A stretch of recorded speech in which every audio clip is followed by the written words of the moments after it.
కృష్ణరాజు గారి సినిమాల్లో అవి చాలా చూస్తుంటారు కదా, అంటే మీకు బాగా అంటే ఆ క్యారెక్టర్ నేను చేస్తుంటే బాగుండు అట్లా అనిపిస్తుంటుంది కదా ఒక్కటి ఏమన్నా? అదే అండి బాబాయ్ అంతేది. కానీ నాకు బాగా నచ్చిన సినిమా చాలా ఉన్నాయండి, ఒకటని మనం చెప్పలేము. కానీ స్వాతికిరణం అద్భుతమైనటువంటి చక్కని సినిమా. అలాగే శారద సినిమా తీశారు. శారద అయ్యి బాబాయ్ అది మర్చిపోలేమండి. శోభన్ బాబు గారిది, శోభన్ బాబు గారిది, శారద గారు నటి. అలాంటి గొప్ప గొప్ప సినిమాలు చాలా అద్భుతం. దాసనారాయణ గారు తీసిన తాతామనుడు ఎన్ని అండి, ఒకటి అంటే సమయానికి జ్ఞప్తి రాకపోవచ్చు కానీ అలాంటి బ్రహ్మాండమైన సినిమాలు చాలా ఉన్నాయి, చాలా చాలా ఉన్నాయి. ఆ సంగీతాలు, ఆ పాటలు. ఒక సినిమా పెడితే తెలుసో తెలియక తప్పు చేసిన వాళ్ళు కూడా ఆ సినిమా నుంచి నేర్చుకుని వచ్చి తిరిగి దాన్ని అభిప్రాయాన్ని మార్చుకున్న వాళ్ళు, పరివర్తన చెందినటువంటి వాళ్ళు చాలా మంది ఉన్నారు.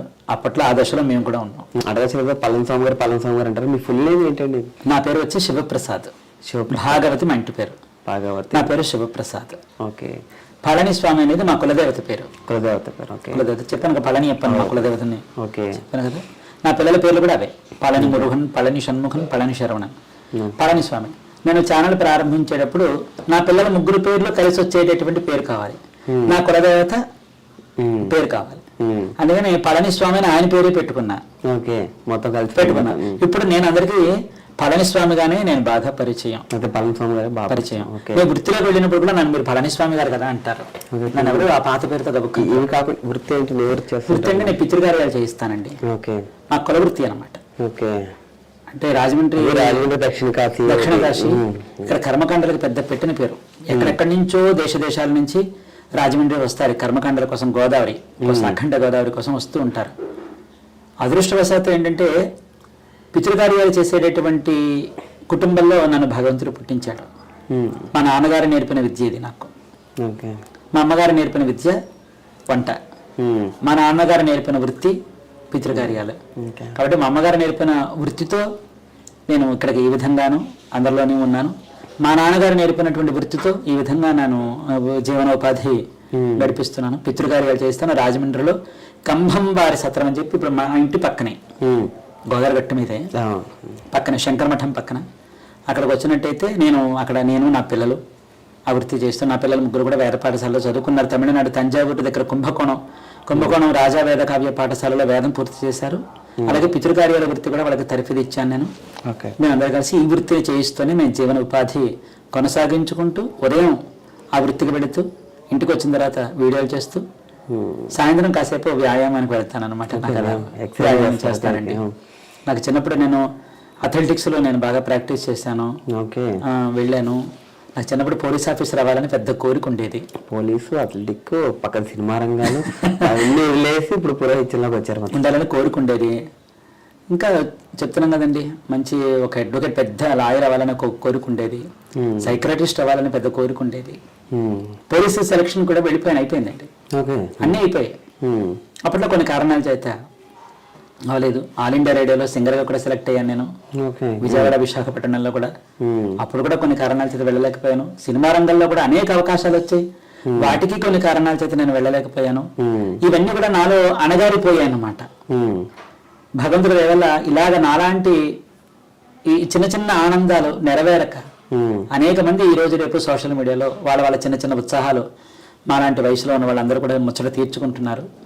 చాలా సంతోషంగా ఉంది. అందులో నేను కూడా ఒక్కడిని అనమాట. ఫైనల్గా మీ డ్రీమ్ అంటే ఏం చెప్తారు? ఉందండి, నా ఆశయం, నా కళ ఏంటంటే సుబ్రహ్మణ్య స్వామి యొక్క తత్వ వైభవం చాలా ఉందండి. మన తెలుగు వారికి అందవలసినది, అందకుండా పోయింది అది. ఆ వైభవం, ఆ వైభవాన్ని నాకు తెలుసున్నంతలో, ఎందరో మహానుభావులు, అందులో నేనెంతండి. అలానే నేనేం పెద్ద పండితుడిని ఏం కాదండి. నేను పామరుణ్ణి, అక్షరజ్ఞానం ఏం లేనివాడిని. నేనేం పెద్ద పండితుడిని ఏం కాదు. కానీ నాకు తెలుసున్నంతలో సుబ్రహ్మణ్య ప్రాభవ వైభవాన్ని అందరికీ అందించాలి. సుబ్రహ్మణ్యేశ్వరుడి మీద నాకు తెలుసున్న అవగాహన అందరికీ కల్పించి ఆయన ప్రభ మన ఉభయ తెలుగు రాష్ట్రాల్లో ప్రజ్వలంగా సుస్థిరంగా నిలిచిపోయే విధంగా నా ప్రయత్నాన్ని నేను చేయాలనేటటువంటి కుతూహలం అదొక్కటే నా కోరిక. అదొక్కటే నా కోరిక అండి. సినిమాలో నటించాలని కోరుకుందాను అనుకోండి, కొద్ది రోజులు ఆడుతుంది, సినిమా పోతుంది. కానీ ఇది ఎలా కాదండి. రేపు మీరు, మీ పిల్లలు అనుభవిస్తారు కదా కదండి. ఈ వైభవాన్ని చూడకుండా ఎంతో మంది దాటిపోయారు. ఇక మీరు దాటిపోకూడదు. నాకు తెలుసున్నంతలో స్వామి ప్రాభవ వైభవాన్ని అందరికీ చాటి చెప్పాలనేటటువంటి కుతూహలం నాకుంది. ప్రజలు నన్ను ఏ విధంగా నన్ను ఆదరిస్తారో ఆ విధంగా నేను చెప్పడానికి ముందుకు నేను సిద్ధంగా ఉన్నాను.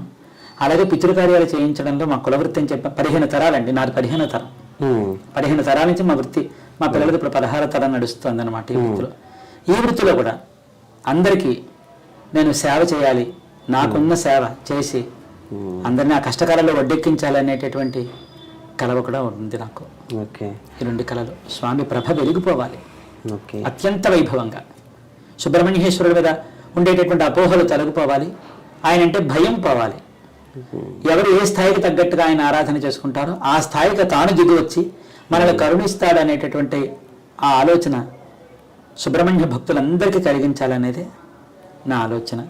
అలాగే పితృకార్యాలప్పుడు చాలామంది అనేక రకాలుగా బాధలు పడుతూ ఉంటారు. అలాంటి కష్టకాలంలో నేనంటూ ఒకడున్నానని గుర్తుపెట్టుకుంటే తప్పకుండా నా వంతు సేవ వాళ్ళకి అందించడానికి నేను ఎప్పుడు ముందు ఉంటాను. నేను సోషల్ మీడియాలో నేను రానంతసేపు అనేక ఉపన్యాసాలు ఇచ్చాను.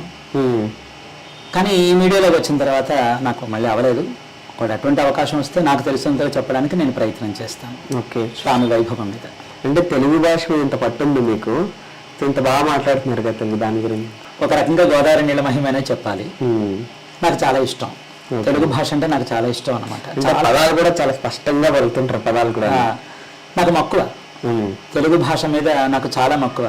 మా అమ్మగారు మా అమ్మగారి గురించి చెప్పాలి మీకు. మా అమ్మగారు నాకు గురువు. ప్రతి వాళ్ళకి గురువే అంటారు, కానీ నాకు జీవిత మెళకువలు నేర్పింది మా అమ్మగారు అనమాట. నాకు వంటల్ని నేర్పుతూ జీవితానుభవంలో ఏ కష్టాలు వచ్చినా కూడా నన్ను నేను తిప్పుకుని బ్రతకడానికి నాకు దోహదకారి మా అమ్మగారు. మా అమ్మగారు నాకు ఒక మాట చెబుతూ ఉండేవారు, నీకు తెలుగు భాష వచ్చా అనేవారు మా అమ్మగారు. మాట్లాడుతున్నాగా అనేవాడిని అప్పుడు ఊహ తెలియని విషయంలో. భాష అంటే మాట్లాడడం కాదు, 100 మాటలు మాట్లాడినా అందులో ఏ ఒక్క మాట ఇంకొకరికి నొప్పి కలగకుండా ఉన్నంతసేపు నీకు భాష మీద పట్టున్నట్టే లెక్క. ఏ ఒక్కరికైనా నీ మాట మనస్తాపం కలిగించిందంటే నువ్వు భాషలో పరిపూర్ణత సంపాదించలేదు. అనర్గళంగా 100 మాటలు మాట్లాడు, ఆ 100 మాటల్లో ఏ ఒక్కరికి మనస్తాపం కలిగించకుండా మాట్లాడు, చూస్తాను. అటువంటి భాషను సంపాదించని చెప్పి మా అమ్మగారు నాకు తర్ఫీదు ఇచ్చారు. ఈ రోజు నేను ఈ విధంగా తెలుగు మాట్లాడి ఇంతమంది ప్రశంస పొందుతున్నానంటే నా తల్లి గారి కారణం. నా తండ్రి గారి పేరు భాగవతి వెంకట సుబ్రహ్మణ్య శర్మ గారు, నా తల్లి గారి పేరు భాగవతి సరోజిని గారు. గురువు గారు, మీకు మా ఐడియల్ తరపున చిన్న కానుక. అవునా? తిరుమల తిరుపతి దేవస్థానం చాలా చాలా సంతోషం.